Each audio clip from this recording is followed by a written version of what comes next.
السلام علیکم ورحمۃ اللہ وبرکاتہ۔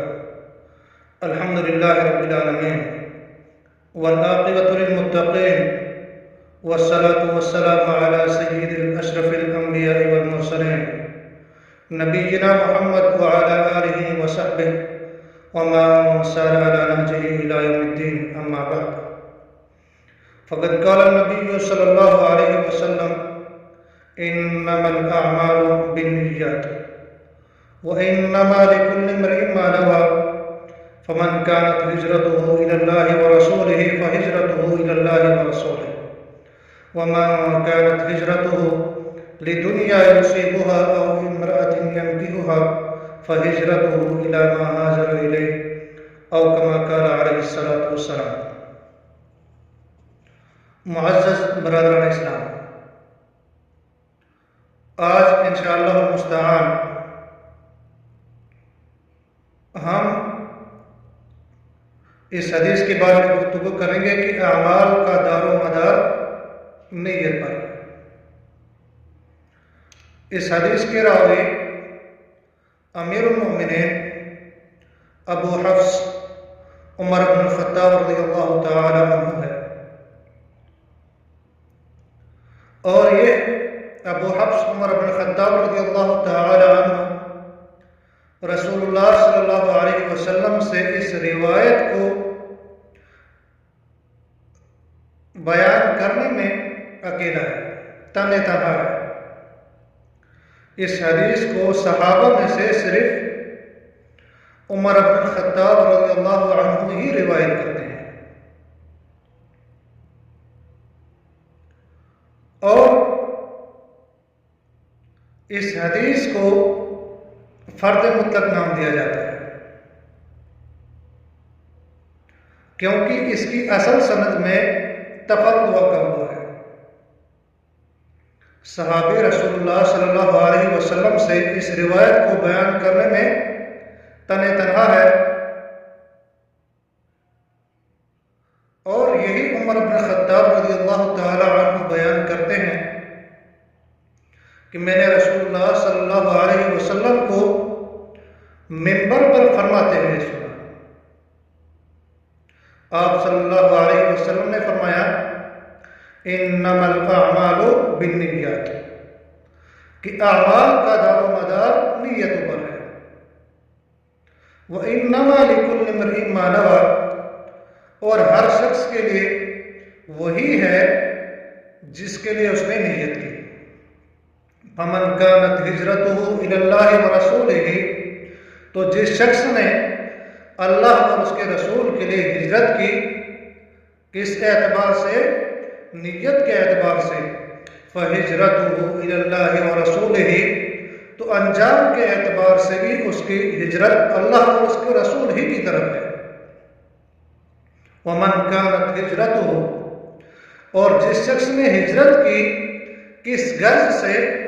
لدنیا یصیبها، دنیاوی کسی مفاد کے خاطر، دنیاوی کسی غرض کے خاطر، تاکہ وہ اس سے کیا کرے؟ اس سے فائدہ اٹھائے۔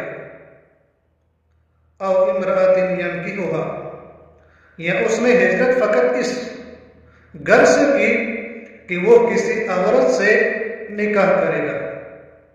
فہجرته الی ما ہاجر الیہ، تو باعتبار انجام بھی ایسے شخص کی ہجرت اسی چیز کے لیے ہوگی جس کی اس نے نیت کی ہوگی۔ تو رسول اللہ صلی اللہ علیہ وسلم نے اس اہم حدیث کے اندر، کہ جس حدیث کو علماء کرام کے نزدیک صحت اور مقبولیت حاصل ہے، اور یہی وہ حدیث ہے کہ جس حدیث سے امام بخاری رحمۃ اللہ علیہ نے اپنی صحیح کا افتتاح فرمایا ہے، اور امام بخاری رحمۃ اللہ علیہ نے تقریباً 7 مقام پر اس حدیث کو نقل فرمایا ہے، اور الفاظ بڑے مختلف ہیں، کہیں بالنیات آیا ہے، کہیں پر بالنیہ آیا ہے، اور اسی طرح سے کچھ الفاظ میں بھی کمی اور زیادتی ہے۔ اور اسی طرح سے امام مسلم رحمۃ اللہ علیہ نے بھی اپنی صحیح کے اندر اس حدیث کو جگہ دی ہے۔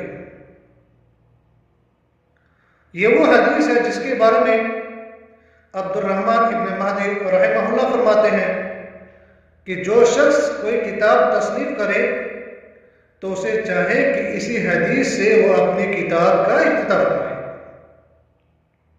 اور یہ وہ حدیث ہے کہ جس پر دین کا مدار ہے،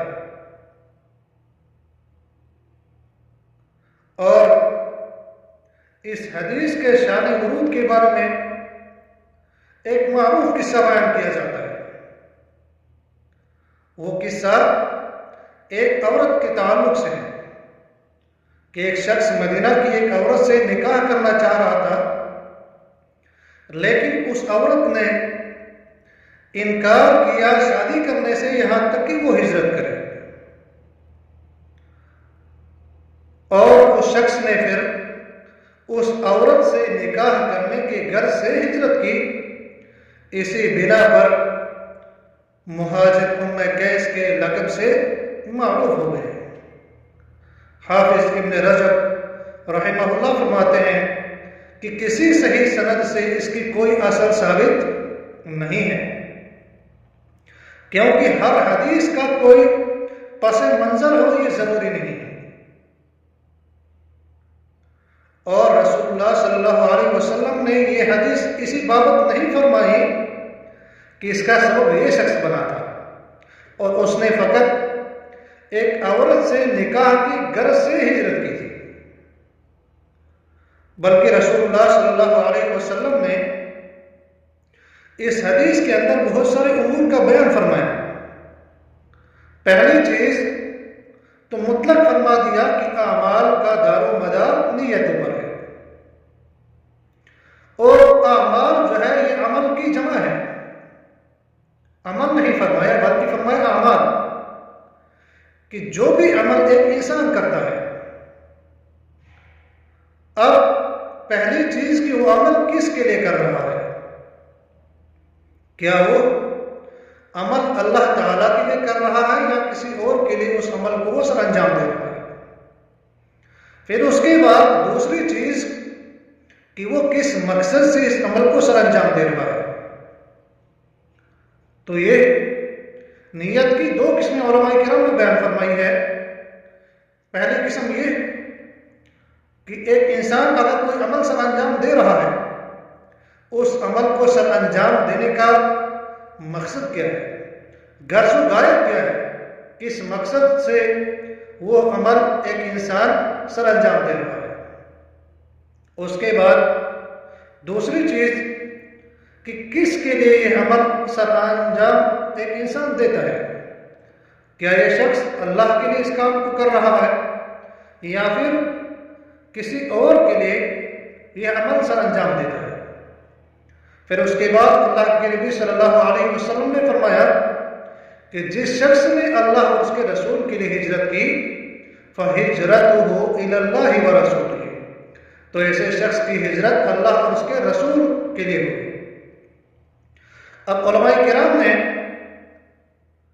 اس میں سے بہت سارے نکات اخذ کیے ہیں کہ جن میں سے پہلی چیز یہ ہے کہ جو اس حدیث سے پتہ چلتی ہے کہ ایک مسلمان کو چاہے کہ وہ اپنی نیت کی اصلاح فرمائے، چاہے عمل کوئی بھی ہے، اگر عمل چھوٹا ہے یا بڑا ہے، اگر اس عمل سے اللہ تعالیٰ کی قربت حاصل کرنا مقصود نہ ہو، اور اگر وہ عمل اللہ رب العالمین کی رضامندی کی خاطر نہ ہو تو بڑا سا بڑا عمل بھی مردود ہو جاتا ہے۔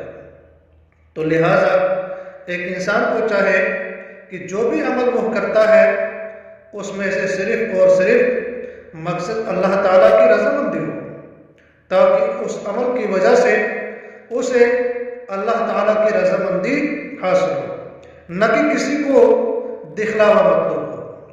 اسی طرح سے اگر ایک انسان جو ہے کسی عمل کو کرتا ہے تو اس عمل کے لیے نیت جو ہے دل کا ارادہ ہے،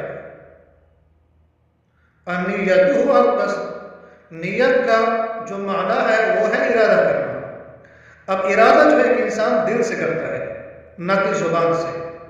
علماء کرام نے زبان سے نیت کی ادائیگی اس کی اصل نہ ہونے کی وجہ سے اس کو بدعت کہا کہ زبان سے نیت کرنا بدعت ہے۔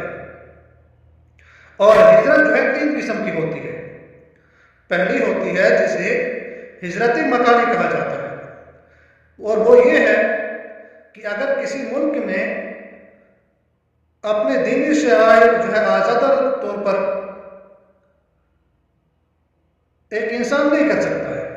اگر دینی شعائر ہے کسی ملک میں، ایک انسان آزادانہ طور پر ان شعائر کو انجام نہیں دے سکتا ہے، تو ایک انسان جو ہے ایسے ملک کو چھوڑ کر وہاں چلے جائے جہاں اسے آزادی سے یہ عمل کرنا میسر ہو، تو ایسے ہجرت کو ہجرت مکانی کہا جاتا ہے۔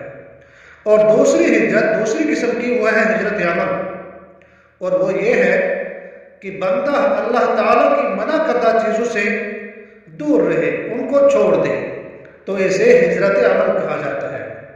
اس کے بعد تیسری قسم وہ ہے ہجرت عمل، وہ یہ ہے کہ بدعتی اور فاسق کو چھوڑ دیا جائے، ان سے دوری اختیار کی جائے حتیٰ کہ وہ اپنی بدعت اور نافرمانی سے باز آ جائے۔ تو ایسی بدعت کو، ایسی ہجرت کو ہجرت عامل کہا جاتا ہے۔ لیکن علماء کرام بیان کرتے ہیں کہ ایسے شخص سے کہ جو بدعتی ہے یا فاسق قسم کا انسان ہے، اگر اس سے دور رہنا، اس کو چھوڑ دینا، اگر اس میں مصلحت نہ ہو تو اس کو نہ چھوڑا جائے۔ اگر آپ کے چھوڑنے کی وجہ سے اس کی بدعت میں اضافہ ہوتا ہے یا پھر وہ نافرمانیوں کے اندر جو ہے زیادہ بڑھ جاتا ہے، اور آپ کی وجہ سے، آپ کے ساتھ کی وجہ سے وہ انسان بدعت سے باز آ جاتا ہے، فسق و فجور سے باز آ جاتا ہے، تو علماء کرام فرماتے ہیں ایسی مصلحت کے تحت پھر ایسے شخص کو نہ چھوڑا جائے۔ یہ اس حدیث کے تعلق سے مختصر گفتگو تھی۔ اللہ تعالیٰ ہمیں حق بات کہنے کے بعد اس پر عمل کرنے کی توفیق عطا فرمائے۔ والسلام علیکم ورحمۃ اللہ وبرکاتہ۔